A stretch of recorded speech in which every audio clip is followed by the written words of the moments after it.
चलो बगैर हो हल्ला के शांत हो सुनो। बौद्ध धर्म हमने आरंभ किया था और हम तुमको फटाफट बतला दें कि बौद्धिज्म के उद्भव और विकास का सबसे बड़ा और मूल कारण जो था, अहम कारण था, वो कारण हमने बतलाया कि समाज में फैला हुआ ऊंच नीच और जाति पात का ये भेदभाव था, जिसके कारण ही समाज के एक तबके को तलाश थी एक ऐसे प्लेटफॉर्म की जहां पर ऊंच नीच का कोई भेदभाव न हो, समाज सामाजिक समानता पर आधारित हो। क्योंकि उस जमाने में धर्म के लाभ की प्राप्ति का एक ही मूल स्रोत था और वह था यज्ञ, यज्ञ और यज्ञ। यज्ञ की पद्धति अत्यधिक खर्चीला है, नंबर 1। नंबर 2, यज्ञ का आयोजन ब्राह्मण करते थे और उसका आयोजक क्षत्रिय हुआ करते थे। वैश्य तबका फाइनेंसर था और शूद्र तबके को यज्ञ में भाग लेने का कोई अधिकार नहीं था। उत्तर वैदिक काल आते आते तक उन लोगों को ओम शब्द के उच्चारण तक पर रोक था। यही वो कारण था जिसके कारण एक प्लेटफॉर्म की तलाश थी और वो तलाश पूरा किया जैन धर्म और बौद्ध धर्म। उसमें सबसे पहले आता है कौन धर्म? बौद्ध धर्म। तो बौद्ध धर्म में हमने बतलाया कि बौद्ध धर्म के प्रतिपादक कौन है? तो महात्मा बुद्ध है। बुद्ध के बचपन का नाम सिद्धार्थ है। बुद्ध के बचपन का नाम सिद्धार्थ है। जन्म 563 ईसा पूर्व में है। पिता का नाम सुधोधन है, माता का नाम महामाया है, जो कि प्रथम प्रसव होने को था और हिंदू रीति रिवाज के मुताबिक मायके में होना चाहिए। और वही मायके देवता जाती है कौन? तो महामाया। और मायके जाने के क्रम में लुम्बिनी वन में, किस वन में?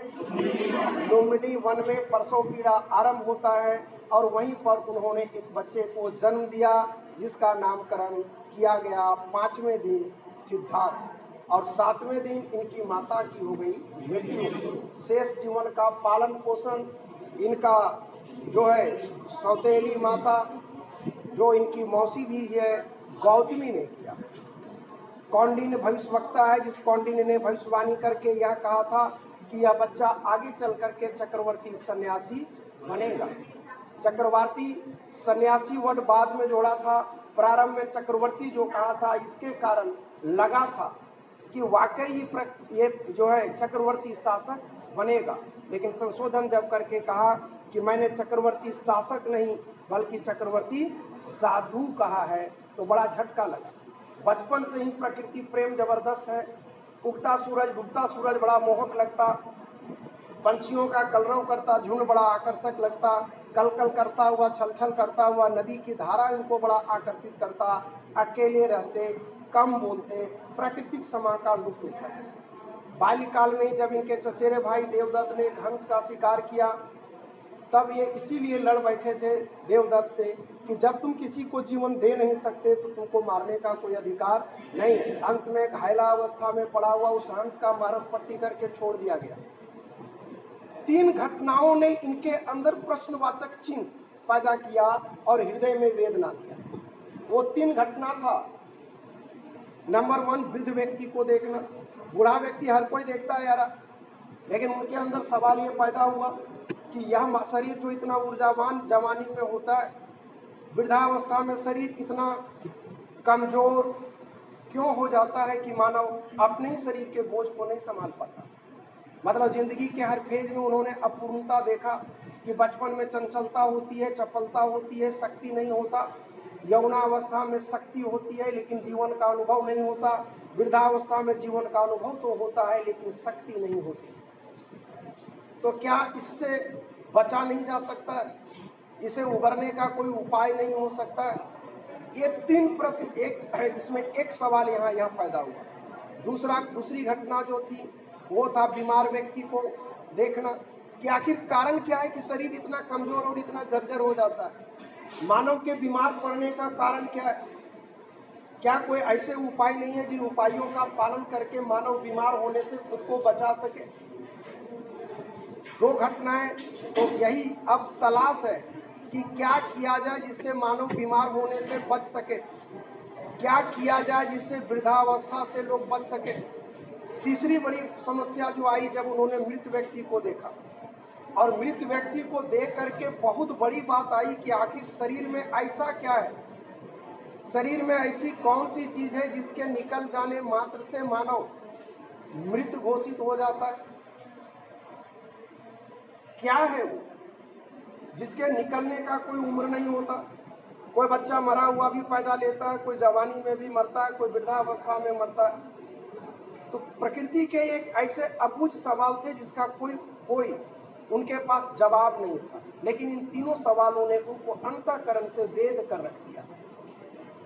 तलाश इस बात की थी कि कुछ तो होगा प्रकृति में। जब समस्या है तो समस्या का प्रकृति के द्वारा ही कुछ ना कुछ समाधान तो जरूर होगा। चौथी घटना जो थी जिन्होंने उपाय बतलाया, और वो था सन्यासी को देखना। ये प्रत्येक दिन संध्याकालीन वेला में अपने साथी चन्ना घोड़े कांथक के साथ वो जाया करते थे भ्रमण को।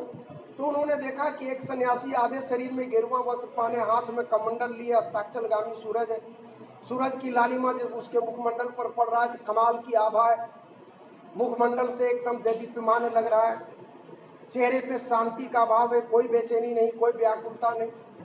तो लगा यार सारा संसार की सारी संपदा मेरे पास है, राजमहल है, तमाम सुख सुविधा की चीजें उपलब्ध होने के बाद भी मैं अंतर से व्यथित हूँ, अंदर से दुखी हूँ। और इस बंदे के पास कुछ भी नहीं होने के बावजूद भी ये अत्यधिक सुख का भाव इसके पास है।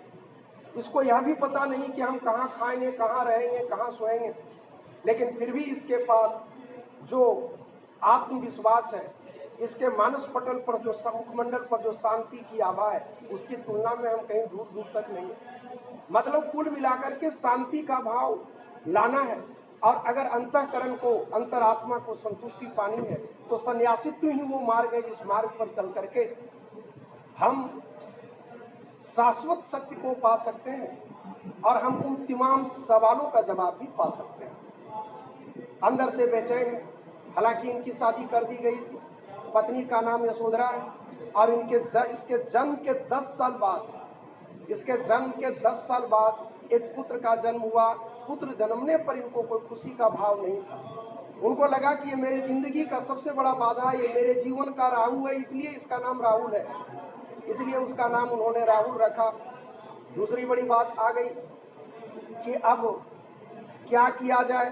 तो 29 साल की अवस्था में अर्धरात्रि की वेला में अपने माता पिता के शयन कक्ष की ओर जाते हैं, दूर से प्रणाम करते हैं, और प्रणाम करने के बाद वो एकाएक वहां से घर से निकल जाते हैं। दूसरे सवेरे हाहाकार मच जाता है, क्योंकि भागने वाला व्यक्ति कोई साधारण व्यक्ति नहीं है, भावी राजकुमार है जिसके पास संपदा की कोई कमी नहीं है।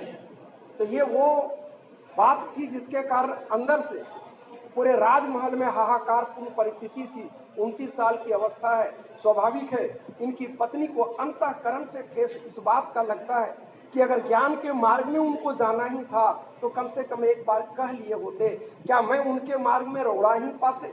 उसी का विरह वर्णन है कि सखी वो मुझसे कहकर जाते, तो क्या मुझको वे अपने पथ बाधा ही पाते। मुझको बहुत उन्होंने माना, फिर भी क्या पूरा पहचाना। मैंने मुख्य उसी को जाना जो वे मन में लाते, मैंने मुख्य उन्हीं को माना जो वे मन में लाते, सखी वो मुझसे कहकर जाते। अगला छंद बड़ा अजीबोगरीब टाइप का है कि स्वयं सुसज्जित करके क्षण में प्रियतम के प्राणों के पन में, स्वयं सुसज्जित करके क्षण में प्रियतम के प्राणों के पन में हम ही भेज देती हैं रण में, क्षत्रिय धर्म के नाते सखी वो मुझसे कहकर जाते। कहने का मतलब यही है कि काश वो कहे होते तो ज्ञान रूपी इस सन्मार्ग में हम उनको स्वयं सुसज्जित करके भेज देते। लेकिन अफसोस यही है कि हुआ ना यह भी भाग्य अभागा, हुआ ना यह भी भाग्य अभागा, किस पर विफल गर्व अब जागा, जिसने अपनाया था त्याग रहे स्मरण वो आते, सखी वो मुझसे कहकर जाते। नैन उन्हें है निष्ठुर कहते, परीन से जो आंसू बहते, सदैव हृदय वो कैसे सहते, गए तरस ही खाते, सखी वो मुझसे कहकर जाते। अंतिम छंद में दुआ है, उसमें यही है कि जाएं सिद्धि पावे वे सुख से, जाएं सिद्धि पावे वे सुख से, दुखी ना हो इस जन के दुख से, जाएं सिद्धि पावे वे सुख से, दुखी ना हो इस जन के दुख से, उपलब्ध है दूं मैं किस मुख से, मैंने उलाना उपलब्ध है दूं मैं किस मुख से, आज अधिक वो भाते, सखी वो मुझसे कह कर जाते। अंत में एक आशा भरी उम्मीद का छंद है, गए लौट भी आवेंगे, जब वो लौट के आएंगे, गए लौट भी आवेंगे, कुछ अपूर्व अनुपम लावेंगे, रोते प्राण उन्हें पावेंगे, पर क्या गाते गाते सखी वो मुझसे कह कर जाते। तो ये एक विरह वर्णन है। उसी में से एक छंद आगे और भी पढ़ोगे कि राहुल पलकर जैसे तैसे करने लगा कुछ प्रश्न है वैसे, मैं अबोध उत्तर दूं कैसे, सखी वो मुझसे कह कर जाते। एक पत्नी का विरह भरा वेदना है जिसमें तमाम तरह की बातें हैं। और ये वहां से निकलते हैं, अलार कलाम आश्रम को जाते हैं और अलार कलाम आश्रम में जाकर के योग और तपस्या की विधि को सीखते हैं। इनके दूसरे गुरु जो है दत्तक पुत्र है या रुद्रक पुत्र राम है। लगातार ही भटक रहे हैं ज्ञान की खोज में, कभी यहाँ तो कभी वहाँ, और इसी भटकने के क्रम में आधुनिक बौद्ध गया पहुँचते हैं। और ये अकेला नहीं है, इनके साथ 5 सन्यासी और भी हैं, और ये जो 5 सन्यासी इनके साथ तपश्चर्या कर रहे हैं। लेकिन जब बौद्ध गया के में पहुंचे, पीपल वृक्ष के नीचे निरंजना नदी के किनारे तपश्चर्या करते, प्रत्येक दिन का रूटीन होता।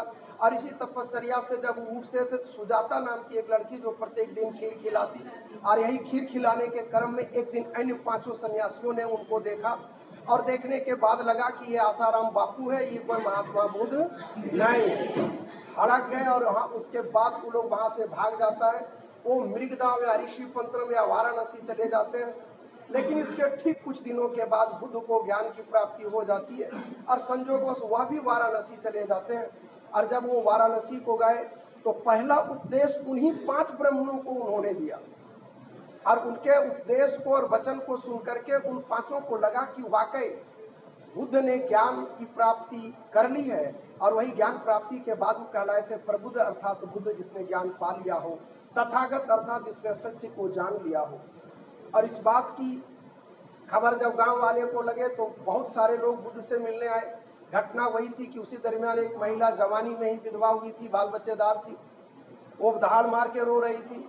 तो लोगों ने कहा कि बुद्ध जिंदगी और मृत्यु के रहस्य को जानते हैं, हो सकता है वो तुम्हारे मृत पति को जीवित कर दें। वही बुद्ध के पांव में लौटना शुरू करती है। बुद्ध कहते हैं कि तुम्हारे पति को जीवित किया जा सकता है, तुम जाओ किसी ऐसे घर से अनाज का टुकड़ा लेकर के आओ जिस घर से कोई लाश न निकला हो। स्वाभाविक है, दुनिया जहान में ऐसा कोई घर नहीं था जिस घर से लाश न निकला हो, घूम के आ जाती है। तो वही बुद्ध कहते हैं उसको कि तुम्हारे पति मरा है, इस बात का तुमको रंच मात्र दुख नहीं है, तुमको दुख इस बात का है कि तुम्हारी जरूरतों की पूर्ति करेगा कौन, तुम्हारी आवश्यकताओं की पूर्ति करेगा कौन। तुम इसी गांव के दूसरे छोर में जाओ और जाके देखो वो अपनी जिंदगी जी रहा है, तुम्हारे पति की मृत्यु का जरा सा भी मातम नहीं है। क्यों? क्योंकि उससे, तुम्हारे मृत पति से उसके स्वार्थों की पूर्ति नहीं होती थी। क्या तुम्हारे आंखों से आंसू का 2 बूंद भी कभी कतरा इस बात को लेकर बहा है क्या कि जो मर गया उसकी आत्मा को शांति मिले? स्वार्थ प्रकता ही शाश्वत सच है, और वही तुम्हारे दुख का कारण है। क्या तुम्हारी ये ख्वाहिश कभी हो सकती है क्या कि जब तुम मरो तो अपने बाल बच्चों के साथ मरो? तो दुख इस बात का नहीं है कि वो मर गया, दुख तो तुमको इस बात का है कि अब रेस्ट जीवन में जो जरूरतें हैं हमारी, उन जरूरतों को पूरा करेगा कौन। बुद्ध प्रबुद्ध हो चुके हैं, बुद्ध को ज्ञान की प्राप्ति हो चुकी है, नाम और यश भी फैल चुका है। वही अंगुलीमाल डाकू के रास्ते से जब गुजर रहे थे तो गांव वालों ने फिर घेरा, तो वही बुद्ध ने कहा कि अगर मैं उस रास्ते से नहीं गुजरूंगा तो अंगुलीमाल डाकू सुधरेगा कैसे। और सचमुच में अंगुलीमाल डाकू के रास्ते से, जैसा कि हिंदी साहित्य का स्रोत बतलाता है, गए तो अंगुलीमाल डाकू दहाड़ता है रुको। पहला किसी व्यक्ति को अंगुलीमाल डाकू ने देखा था जो निश्चल भाव से जस का तस खड़ा था, जिसके चेहरे पर डर, भय और सिकन नाम की कोई चीज नहीं थी। अंगुलीमाल डाकू जो लोगों को पकड़कर खदेड़ के पकड़ता था, पहली बार इत्मीनान व्यक्ति को देखा और वही पूछना आरंभ करता है कि तुम भागा क्यों नहीं, तुम छटपटाया क्यों नहीं। तो वही बुद्ध ने कहा कि तुमने इतने का जान ले लिया, क्या तुमने आज तक कभी किसी को जीवन दे सका? अगर तुम जीवन दे नहीं सकते तो फिर जीवन लेने का अधिकार तुमको किसने दिया? अगर उसमें भी तुमको आत्मिक संतुष्टि है तो तुम मेरा भी ले लो। लेकिन यह जो तुम कहते हो कि हमसे लोग डरता है, तुमसे कोई नहीं डरता। तुम डर के जंगल में छिपते हो और लोग समाज में रहते हैं। उल्टी गंगा मत बहाओ, दोनों के बीच बहस होती है। अंततः उसने शस्त्र को त्यागा। ये कैरेक्टर बुद्ध थे। इनकी माता जो थी, जब पता चला कि बुद्ध को ज्ञान हो गया, नाम फैल चुका था, तो उनकी सौतेली माता गौतमी इस उम्मीद के साथ आती है कि अब ज्ञान मिल ही चुका है, सन्यासी तो धारण कर ही लिया है, तो राजसत्ता भी धारण कर ले। पता चला कि बौद्ध गया से महात्मा बुद्ध जो इटखोरी आ गए, इटखोरी में उन्होंने दूसरी बार तपश्चर्या किया है। पहली तपश्चर्या उनका बोध गया में था, जहाँ ज्ञान मिला था। दूसरी तपश्चर्या इटखोरी में की है, झारखंड चतरा। और वहां पर बुद्ध और उनकी माँ गौतमी के बीच वार्ता होती है। लाख माता, उनकी सौतेली माता गौतमी ने समझाया कि लौट चलो, लेकिन वो सीधा जाने से इनकार कर देते हैं। तो वही उनकी माँ ने कहा इत खोई। नेपाली शब्द में इत खोई का मतलब होता है मैंने इसे खो दिया, और वही इत खोई शब्द अपभ्रंश के रूप में आ जाता है और वो वर्ड हो जाता है इटखोरी। आनंद के कहने पर इन्होंने अपने अनुयायियों को, में मुस्लिम अनुयायी महिला अनुयायियों को संघ में प्रवेश करने की इजाजत दी। अगर इनका प्रिय चेला आनंद नहीं कहा होता तो नहीं किए होते, क्योंकि स्वयं बुद्ध महिलाओं के संघ में प्रवेश के समर्थक नहीं थे। हालांकि इजाजत तो दी, लेकिन उन्होंने साथ में यह भी कहा था कि जो बौद्धिज्म 1000 साल तक चलता, संभवतः 100 साल तक ही चलेगा। ये सबसे अधिक समय बिताए हैं शरावस्ती में। बेलवन जेतवन वर्षाकालीन विश्राम स्थल होता। मध्यम मार्ग पर चलने की बात इन्होंने शुरू से अंत तक कहा है। और ये 80 साल की अवस्था में 483 ईस्वी में कुशीनगर में साल वृक्ष के नीचे इनकी मृत्यु हुई, अर्थात निर्वाण हुआ। और उनको रास भाग तालाब के किनारे इनका अंतिम संस्कार किया गया, और उसी के भस्म को लेकर के लोगों ने 8 स्तूप बनाए। तो ये बुद्ध है, बुद्ध का ये जीवनी रहा। अब है कि उन्होंने ऐसा क्या बतलाया, ऐसा क्या बतलाया जिसके आधार पर, जो उनका सिद्धांत क्या था, जिसे मानव के अंदर आज जो है तमाम तरह की जो बुराइयों से मुक्ति पाया जाएगा, वो सिद्धांत क्या है। उन सिद्धांतों की चर्चा नेक्स्ट एपिसोड में करेंगे। जो लोग उंगली नहीं दुखाएगा तो डिसलाइक जरूर कर देना। सुन रहे हैं, लाइक कर रहे नहीं कर रहे हैं तो नहीं पता ही। और सब्सक्राइब करना, देखना तो खेत नहीं हम जोत लें। ठीक है। जय हिंद, जय भारत।